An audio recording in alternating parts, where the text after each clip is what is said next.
What's up, everybody? On today's show, we've got the full SEC schedule done for the first 3 weeks of the college football season. What are some of the biggest adjustments for some of those SEC teams? And Jordan Kaye of The State will join us to recap the biggest storylines from the SEC meetings in Destin. Locked on SEC starts now.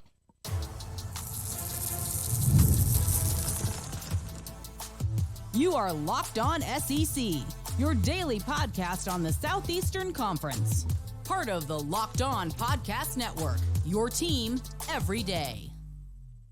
And what's up, everybody? Welcome into Locked On SEC. It's great to have you guys along. It is there's a lot to discuss on today's show. We'll be getting into those first 3 games. We know the networks, the times, everything for the first 3 weeks of the SEC football season. I'm Chris Gordy. Thanks for making Locked On SEC your first listen every day. Shout out to everydayers. We're free and available wherever you get your podcasts and on YouTube, part of the Locked On Podcast Network, covering your team every day. And this episode brought to you by the Game Time app. Download Game Time today, create an account, use our code LOCKEDONCollege, get $20 off your first purchase. Terms apply. All right, let's dive into it. As we have got the SEC schedules, we'll go in alphabetical order by team as we know the first 3 weeks and how this thing shapes up. We start with Alabama. We know they will open with Western Kentucky on August 31st. It'll be a 6 p.m. game on ESPN. Week 2, we already knew they will go on the road at Wisconsin. That game will be on Fox, an 11 a.m. Central kick. And then week 3, they will be at home hosting USF at 6 p.m. Central on ESPN. So Kalen DeBoer, 2 of his first games right out of the gate against 2 lesser opponents, I guess you'd say, in Western Kentucky and USF. And you get them both at home in Bryant-Denny Stadium at night. So good there for Bama. For Arkansas, we know week 1, they will play on that Thursday night against Arkansas Pine Bluff, a 6:30 Central kick, ESPNU. And that game, according to my records, say will be in Little Rock. But it'll be our first chance to see the Bobby Petrino offense back with Taylon Green running it, presumably at quarterback. Week 2, they will be on the road at Oklahoma State. And that will be an 11 a.m. Central game on ABC on September 7th. So Arkansas, an early game time in Big 12 country. And then they will come home the next week, September 14th, 3:15 Central on the SEC Network against, I believe that's UAB. If I don't have my logos mixed up here. But anyway, so that's Bama and Arkansas. The next slate we've got Auburn. They will open at home and against Alabama A&M, and that game will be ESPN Plus or SEC Network Plus, but it'll be a night game on the Plains, 6:30 Central. Week 2, they will play Cal.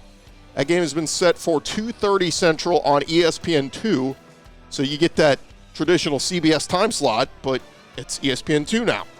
That'll be on September 7th, and then Week 3 will be homecoming, September 14th, Auburn hosting New Mexico, and that'll be on ESPN2 or ESPNU at 6:30 Central.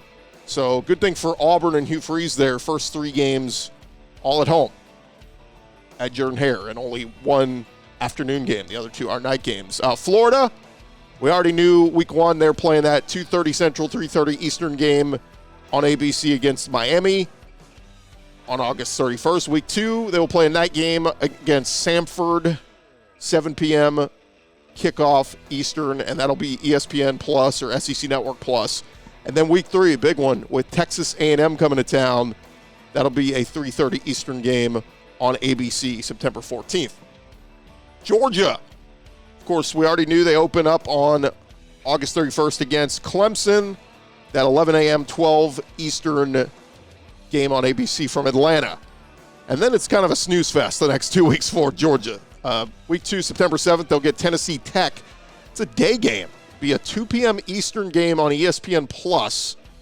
So, going to be hot between the hedges. And then week 3, it'll switch to a night game with Kent State, 7:45 Eastern, and the SEC Network will televise that one. So, Georgia, not the most exciting slate after the Clemson game. Next up, we got Kentucky.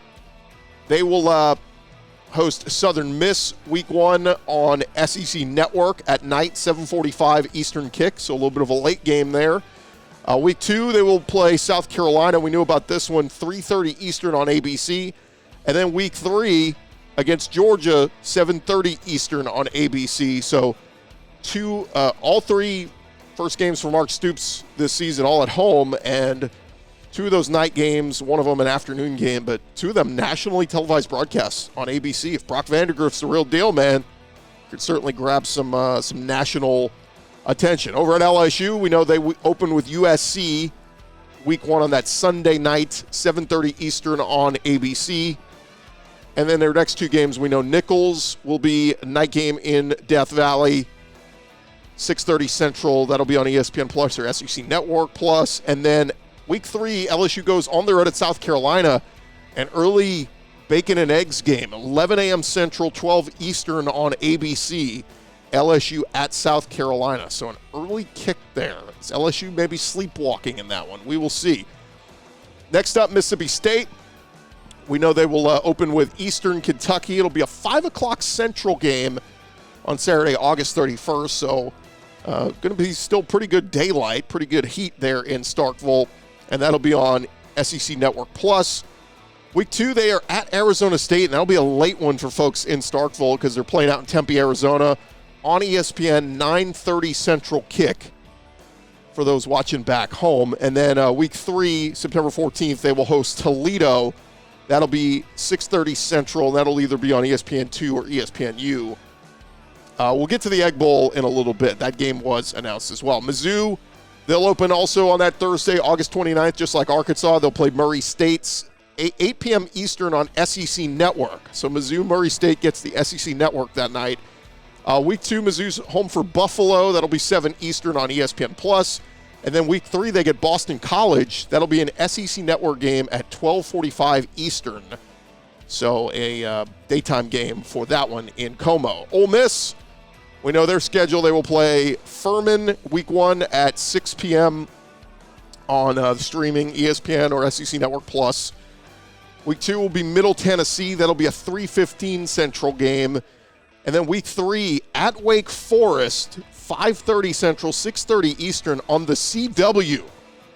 So the previous home of Seventh Heaven and the new Walker Texas Ranger series. Ole Miss is going to be playing on the CW. Lane Kiffin, who's more CW than Lane Kiffin?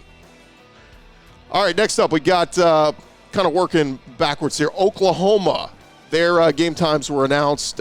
We know they'll open with Temple on that Friday night to start the season on ESPN, but then Week 2 they will get Houston. That'll be on the SEC Network. So Willie Fritz, the former Tulane coach, now at Houston. That'll be a 6:45 Central game. The next week, Tulane coming to Norman, and that's a 2:30 Central game on ESPN or ESPN2.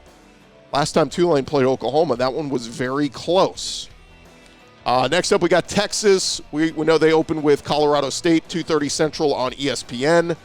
Then they will get UTSA at home in Week 2, 6 p.m. Central on ESPN. That's Week 2. They're at Michigan. That's the 11 a.m. game on Fox on September 7th. Then September 14th, they're home for UTSA. So 2 of Texas's first 2 games are at home. 2-day games. Home against Colorado State to start the season. On the road at Michigan for that early 11 a.m. start. And then finally, a night home game at DK Royal Stadium against UTSA Week 3. We'll get to the Red River rivalry adjustment here in a little bit. Texas A&M, we know their first 3 games will open with Notre Dame, 6:30 Central on ABC. Week 2, it'll be McNeese, an early game, 11:45 a.m. on the SEC Network on September 7th. That is going to be hot as hell in College Station. And then Week 3 at Florida down in the Swamp, 2:30 Central, 3:30 Eastern on ABC. So maybe the heat of that game against McNeese will get them ready for the heat of the Swamp in Week 3. And then lastly here we got South Carolina. They will open with Old Dominion, a 4:15 Eastern game on SEC Network. Week 2, they're at Kentucky, 3:30 Eastern on ABC. And then as we mentioned, Game 3, home for LSU, September 14th on ABC, 12 Eastern on that one. Tennessee, they will open 12:45 in the morning or, afternoon, their day game in Knoxville. That one will be a little bit of may want to bring a wet rag, wear some shorts, wear some short sleeves.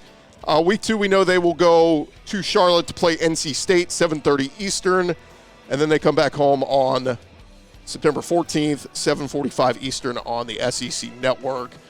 A little bit of a snooze fest schedule there for Tennessee, but really good chance if they take care of NC State, they should start 3-0. And then Vandy, they will open on the road, open at home against Virginia Tech. 11 a.m. Central kick on ESPN on that first Saturday. Week 2, they will host Alcorn State. That game will be on ESPNU at night, 6:30 Central.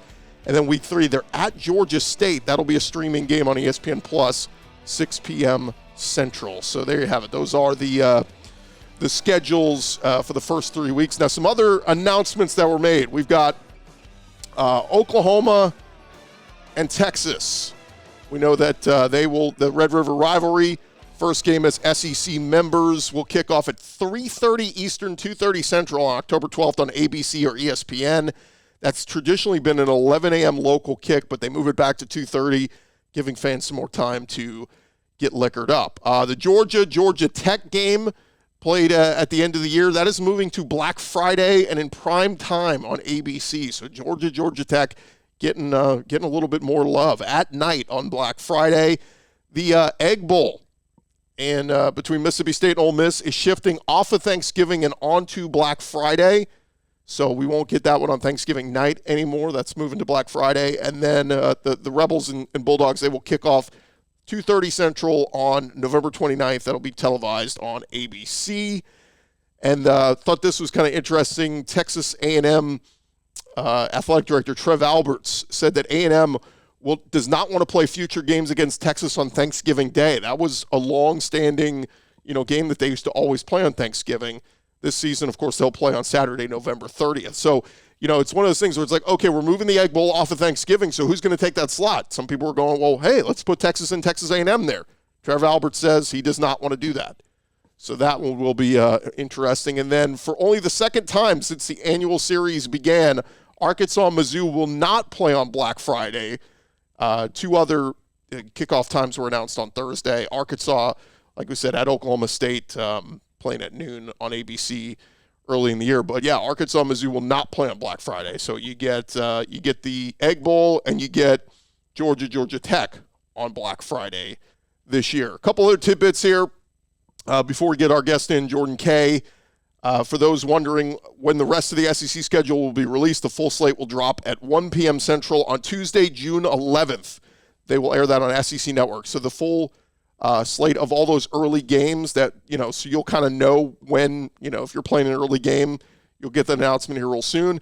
Other notes, SEC teams qualifying for the playoff will receive $3 million for the first round game, $3.5 million for the quarterfinals, $3.75 million for the semifinals, and $4 million for the title game. This is in addition to travel allowances given to SEC teams. So that is good revenue there. The NCAA Rules Committee will meet next week to discuss permitting schools to display corporate logos on fields and perhaps patches on their jerseys, so more revenue opportunities there for schools. And for Brett McMurphy, on Monday, the College Football Hall of Fame will announce its 2025 ballot. Nick Saban is eligible to be on the ballot. As Brett says, obviously Saban is a certified lock to be voted into the College Football Hall of Fame class of 2025. So there you have it. All right, thank you guys for making Locked On SEC your first listen every day. Coming up next, we'll talk with Jordan Kaye, who is at SEC meetings in Destin. We'll get the takeaways from him. That's coming your way next. But first, I want to remind you, this episode presented to you by our friends at the Game Time app. Game Time makes getting NBA Final tickets even faster and easier. Prices on the Game Time app actually go down the closer it gets to tip-off. With killer last-minute deals, all-in prices, views from your seat, and their lowest price guarantee, Game Time is going to take the guesswork out of buying NBA tickets. It's great. They've got zone deals where you could save even more when you choose a section and let Game Time choose the seats for you. They've got the all-in pricing. I tell you about that all the time. You could toggle that feature to show your total up front. No surprise fees at checkout. The price is what it is when you use the all-in pricing. And then seat views. You get a panoramic view from your seat in the app before you buy, so you know exactly what the view from your seat is going to look like. Download the Game Time app today, create an account, and use our code LOCKEDONCollege for $20 off your first purchase. Terms apply. Again, create an account, redeem our code LOCKEDONCollege for $20 off your first purchase. Download Game Time today. It's last-minute tickets, lowest price, guaranteed.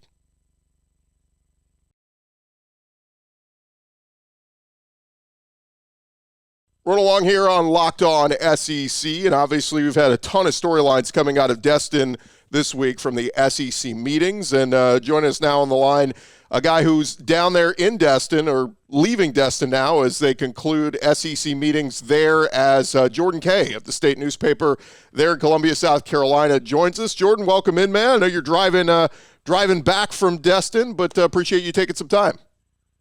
Of course, yeah. I'm glad you could take some of the drive time away. Well, let's start here, man. Just kind of give us an idea of what this week was like, because it's so funny. I remember a couple of years ago going down to this thing, and it was very, there was very little media, and for some reason, yeah. I guess this year this thing just absolutely blew up. Partly with the additions of Texas and Oklahoma and all the new coaches and all that, but all the pictures and video I saw was like, man, this thing was a way bigger deal than it's ever been, the meetings in Destin. Yeah, I mean, it was still very small. Adding Texas and Oklahoma brought along a couple extra people for sure. And then, there was just so much, there's so much waiting around at this thing that sometimes it would be like one AD or one coach would have to take a call. And so he would step out, and then he was like, well, I got 5 minutes. And literally every single media person there would interview him. And so it looked like there was just a million people. But in reality, it was the big scrums were literally every single person there who had just had nothing else to do. So they interviewed, athletic director X or coach X who decided to talk. It's so crazy, just the star power. I mean, it's funny. The basketball coaches are there, and they're almost the afterthought, because all the headliners are, the football coaches. But I guess start here. What, from all the people you've talked to, the scrums you were a part of, and all that, what in your opinion was the most important thing that you heard discussed this week? I think the fact that they're just getting together and trying to talk this out. 3 weeks ago, or 2 weeks ago, every president in the SEC decided they needed to meet and got together and kind of hashed out a lot of the things in lieu of the House settlement. And so then they were able to come here this week and kind of have a better idea of what they needed to talk about. And I thought the interesting point from Greg Sankey is this gave us an idea of different committees we need to set up, executive committees that relate to the Title IX, and we have a committee that relates to the back pay, and we need to set up a committee that relates to these, whatever else, the actual structure of the payment. And so I think they're trying to really organize guardrails for a lot of these things. But so much of it was, we'll see, not sure yet. Let's see how it plays out. And so there really were very few answers given, which is not the best thing to hear when you go down there. It was a lot of wait and see type thing. And so I think that's the biggest thing, is there is a lot still to be decided. Some of the stuff isn't really in their control. They have to wait for whatever the plaintiffs say in the House case, which still has not been fully decided. And so they're kind of in this limbo mode a little bit, where they have to be ready for what could come, and also kind of be on the forefront of okay, if all the things we read end up being true, how do we go about our business? And so I think they're trying to hash out those things right now, but still don't have the answers. I want to hit on just a couple of the topics that kind of came out of this week. The injury reports, as Greg Sankey refers to it, they're not injury reports. They would be player availability reports. How realistic is that? I mean, it sounds like most coaches are kind of okay with this, which is weird because coaches always seem so secretive when it comes to injuries, but it sounds like most of the coaches would be on board with this. Yeah, and I was actually a little surprised with that. I don't know if that's also just a public thing that they say, of course we love it, and they go behind closed doors and absolutely not, we're not doing this. But no, I think they do understand that it is useful, especially given the times we're in with gambling. As much as coaches want to be secretive, they've also seen what's happened with some of these Iowa State and Iowa and Baylor betting scandals. And that stuff's real. And I think they realize, hey, the Big Ten is doing some form of this. The NFL does some of this. If everyone is doing it, then no one has an advantage. And I think some of these coaches probably realize that, like, even the NFL teams kind of BS these availability reports too. So, like, no school, we can probably get away with, not putting that the starting quarterback is injured until, a couple hours before the game. We can say, he's whatever, questionable. And so I think there are ways around that. Yeah, they seem to be on board with that, and that's probably the toughest group that you had to have to say yes. It did seem like Greg Sankey did not want to commit to that for 2024. He said there was a lot of optimism, so I would guess that that's something that would come in 2025.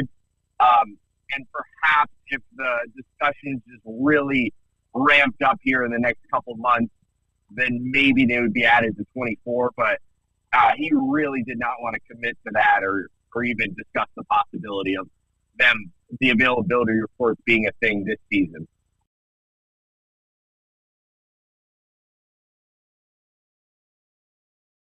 The other big topic I saw that was kind of being kicked around is this whole, obviously what happens with the fallout from the NCAA settlement and paying players, and does this become the end of walk-ons and roster limitations? Yeah. Are you going to have a roster of, they say, all right, it's just 100 players, they're all under scholarship, they're all getting paid, whatever. And one of the guys that was most outspoken about this is a guy you cover, Shane Beamer. I mean, he was pretty firm in saying, look, as a former walk-on, like, this ain't cool. And it seemed like at least most of the coaches were kind of that mindset. In fact, Shane Beamer went as far as to say, I think I speak for everyone in our conference where I say this isn't cool. Yeah, which is great. But they don't have the power over that. And I don't know if the presidents necessarily agree with that. And it doesn't matter if the presidents agree. This is going to end up being something probably settled in court. I don't know exactly if it comes to pass that, you can't have walk-ons without being paid, then that's probably the end of walk-ons. And then at that point, then it would be up to the presidents and ADs to decide a roster limit. And that number, I guess, could really be anywhere. People have thrown around 85, given that, that's just the number of scholarships we have now. It would probably be 85 or higher. I think higher is probably a spot I would think, just, not really talking to anyone about it, but just from a, logical perspective of like, okay, we have 85 scholarships right now. Every coach seems to be livid if they only had 85 players. So I would think maybe the concession would be like 90 to 100. I don't know. That's just a guess. But, yeah, I think that's one of the things that as much as the coaches don't like it, it's not exactly in their hands. And it's probably up to the lawyers and then up to the president. Yeah, I think Sam Pittman, I want to say he said somewhere like we can't do less than 100 because that would allow us to be, I forget what he said, something like 3 or 4 deep at every position, or at least we could do our, first team and second team practicing at the same time. So again, we'll see what happens there, but it does get into a numbers crunch if we're talking about, scholarship players, limiting walk-ons and paying players and revenue sharing and all that. And I mean, maybe there's something too, like there are people who say, well, how can you guys not have a team with 85 players if the NFL has 53? And what they fail to realize is like the NFL, I mean, there's some times where the NFL has 20 to 30 transactions a year. If a left tackle goes down in the NFL, well, they decide to do left tackle. Right. They also have a number of practice squad players. And that's a lot of what these college coaches are worried about. Not necessarily that they won't have enough guys to play, but to practice correctly. And it's like, well, the NFL has plenty of, a couple practice squad players to help fill that void. They can also sign players. And then you're also thinking there are 25 freshmen sometimes stepping on a college campus every year. The NFL does not have 25 18-year-olds. So that's the other thing. I mean, colleges are signing these kids who aren't ready to play college football right away, and that's okay. in the current structure we're in. And so, there are a lot of things. I do understand why the coaches want, 100-ish players or feel like that's what they could do. Heck, like South Carolina this past year had so many injuries at offensive line that they were putting tight ends to practice at O-line, like towards the middle of the season. Like, this is something that happens all the time. I think there's plenty of examples of, like, students becoming kickers in the middle of the season because there's not enough guys. Like, as much as we say it's crazy, like, there are plenty of precedents that show that even the current college roster size doesn't always. Talking with Jordan Kaye of the State newspaper there in Colombia. Jordan, how weird was it to see Brent Venables and Steve Sarkisian speaking with the SEC logo behind them? And I guess the weirdness of Oklahoma and Texas, they're a part of this thing now. Yeah, I felt it was most weird with when the ADs were speaking, and it was Chris Del Conte and Joe Castiglione, and man, they were just talking forever. And it was interesting to have to worry about there were some of the local media there kind of peppering them with questions about the Red River rivalry game time. And I was just like thinking, I was like, oh yeah, that is kind of odd. Like that Greg Sankey has to answer questions about the, whatever, a 2:30 kickoff at the Red River. Like when does he have to think about that or see it? It was pretty funny to, see the Oklahoma and Texas AD on Feinbaum. And I'm just like, oh, this is like, I don't know. He's probably never talked to them. Like, that's very odd. So yeah, the whole thing was kind of really weird, but I don't know. I will say it did feel pretty normal, I guess, because we're now almost 2 years to the day that I think, that was not 2 years to the day, but, 2 years-ish that we've been, actually, no, it was 2021, I think, maybe 3 years that we've kind of been hearing about this. So I think it's been fresh in everyone's mind. A lot of these ADs, a lot of these coaches have been preparing or talking about this for a long time now. And so, maybe it should have felt weirder, but it doesn't. Yeah, that was my guy Brent Zwerneman of the Houston Chronicle down there who broke that. We were at SEC Media Days. Greg Sankey was literally like 10 feet away, and we're like, wait, is this real? What's happening here? And all hell broke loose, and now here it is. It's real, and it's happening. And by the way, Del Conte probably wanted to swallow his words when he was on Feinbaum when he said the Iron Bowl is good, but it's nowhere near the Red River rivalry. It's like, whoa, pump the brakes here. You're just coming into the SEC. I think he just said – I don't think he said that. I think he said it's up there with any rivalry. That he said it's as good as the Iron Bowl or the cocktail party. And I was like, okay, that might be fair. I don't think he was saying he was better than any of those, but he was saying it was on par in terms of the atmosphere and environment, which I haven't been.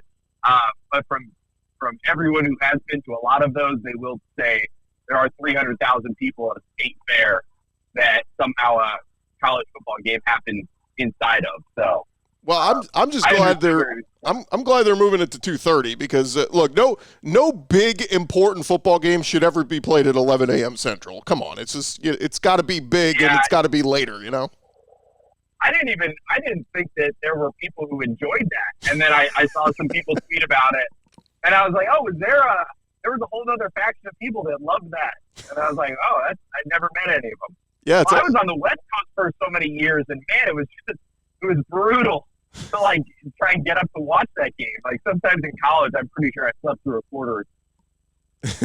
Yeah, it was all Big Ten fans that like those early games, and CBS has got them now. They're going to put them in that 2:30, 3:30 time slot.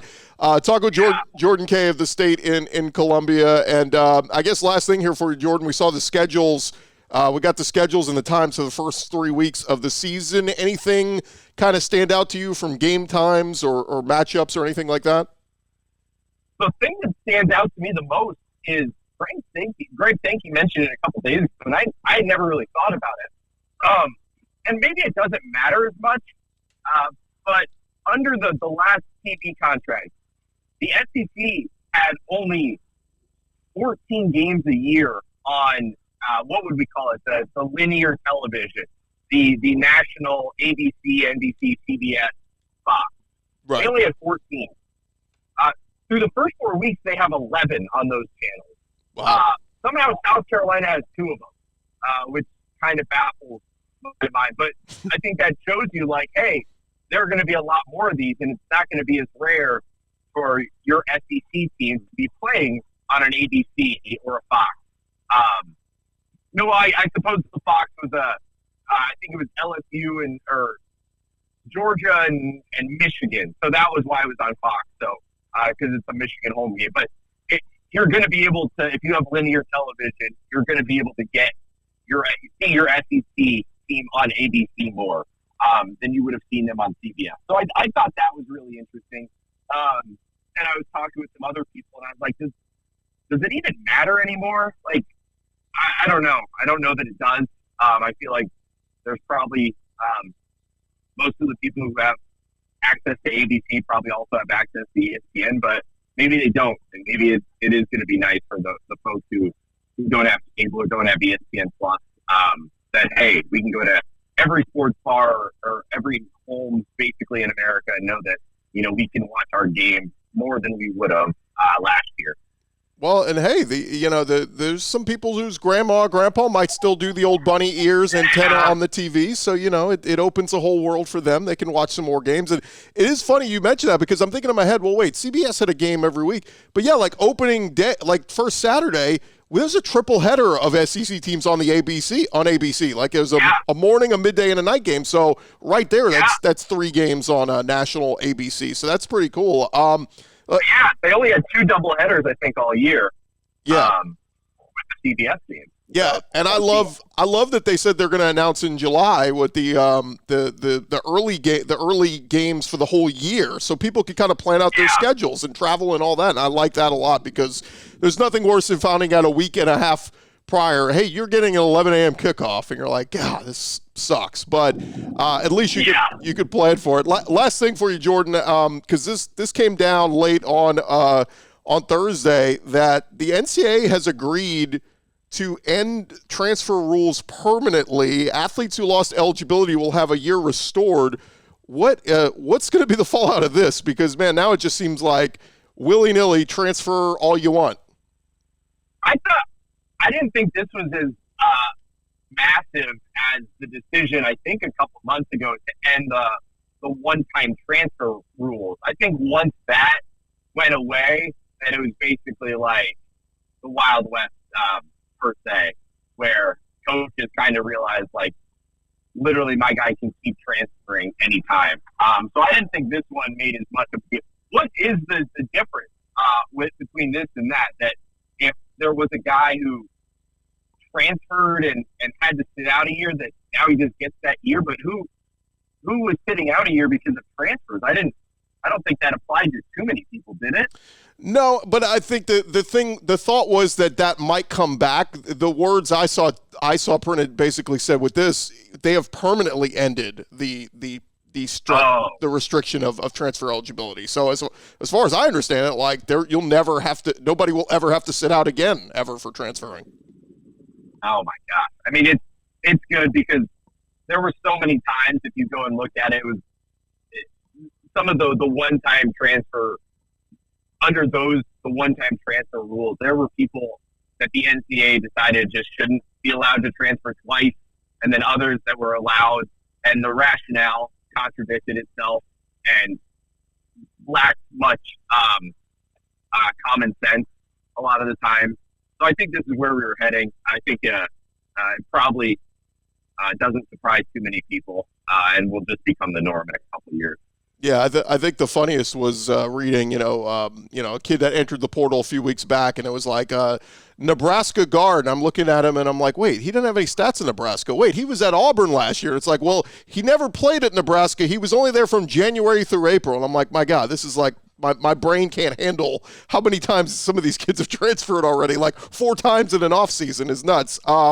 He is Jordan Kaye of the State newspaper. Let everybody know what you got working this week, because I really enjoyed your coverage there from Destin. Yeah, it's going to be a lot of, saved a lot of the stuff, but was really fascinated with kind of South Carolina and how they're handling it from their perspective. And also, like, South Carolina's trying to do massive renovations to Williams-Brice Stadium. A lot of these things were supposed to be announced like thought years ago, or at least months ago, and kind of got pushed back, not because of the settlement stuff, but because of other things. And all of a sudden now they're going to try and, announce these things soon. And, all of a sudden, where's this money coming from? And so, I talked to their president about like, hey, are you guys for like having, renaming the stadium possibly, or putting logos on jerseys or logos on the field? And he's like, we're going to have to exhaust all these options because you're trying to do a massive capital project right now, and knowing you're going to lose $20 million every year at least to pay out for these things. And so I think we're in a weird time in college athletics right now, where, it's going to be odd to see how some of these schools manage their budget. And that's going to be interesting. Great stuff, Jordan. Always appreciate you jumping on with us. And, again, enjoyed your coverage. And for everybody listening out there, you can go check him out on Twitter at Jordan Kaye, Kaye_23. Appreciate the time, man. We'll talk again real soon. Appreciate you, man. Have a good one. All right, there we go. That's Jordan Kaye there of the State newspaper in Columbia, South Carolina. Does a great job. And he was among the many media members we saw down there in Destin covering SEC Media Days.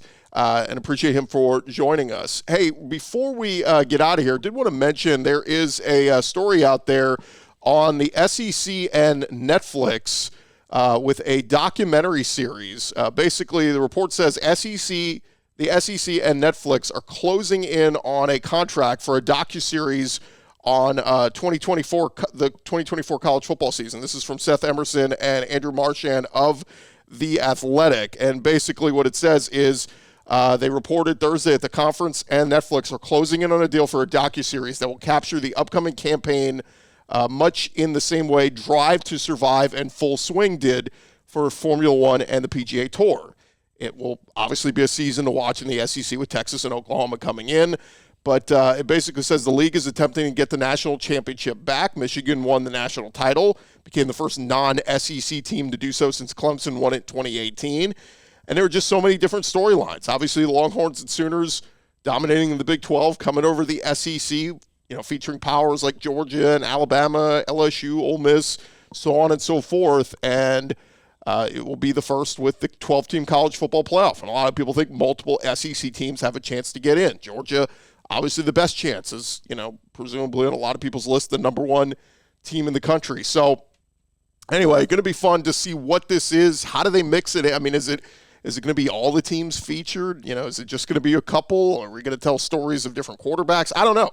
It's going to be fascinating to see, but it will be. It's an SEC series that will give Netflix another draw, and we know there's a lot of interest when it comes to the Southeastern Conference.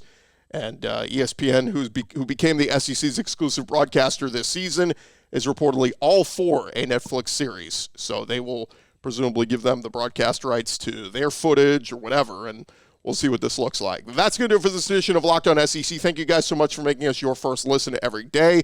Hey, for your second listen, check out Locked On Sports Today here for you 24/7, streaming on YouTube and the Amazon Fire TV channels app. Locked On Sports Today. Check it out for your second listen. I'm Chris Gordy. This has been Locked On SEC. Had great coverage all week. Our thanks again to Jordan Kaye. Well, you guys have a great weekend. We'll be back on Monday.